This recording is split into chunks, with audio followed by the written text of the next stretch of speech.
All right, Dr. Kingsley Makhubela, former ambassador and the Director of Risk Recon, joins us now.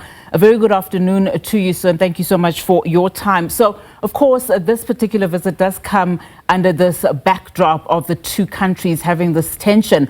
Minister Ntshavheni earlier there saying and is of the view that the invite by President Trump comes from a good place and all will go well. What view do you take then, given just the lack of enthusiasm that we'll see a successful bilateral deal with the US? Unati, good afternoon.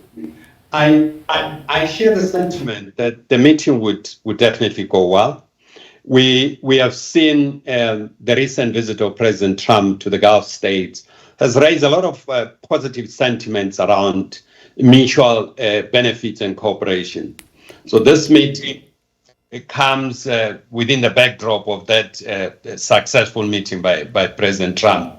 But Unati, we should expect two things from this meeting. What I call the Zelensky syndrome, which is a confrontational meeting. And I don't think the president is going to the White House to be confrontational. I think he's going there to raise issues and discuss issues at a strategic level. I think the president should also avoid, in my own view, to discuss details. I know there's pressure to say, go and discuss AGOA. AGOA is a legislative process that the House has to deal with it. So he must discuss the resetting of relationship. All related issues will then fall in. And you mentioned, AGOA. On the face of it, I mean, there are serious implications just around how this working visit goes. I mean, there are real concerns around how producers and manufacturers will be impacted by tariffs, for one. How can South Africa use then this opportunity perhaps to aggressively then look at other economies outside the US and China, especially when you look, as you've also said, AGOA, that will most likely not be renewed? You know, the discussion by the two heads of state should focus on what is mutually beneficial between the two countries. We export a lot of our platinum, which is very required in the automobile industry.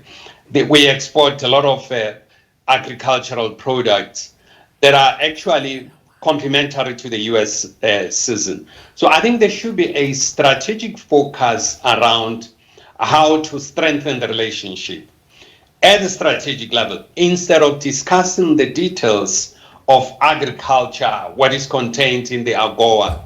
Once you've reset the relationship, all related issues, Unati, in my own view, will then fall in.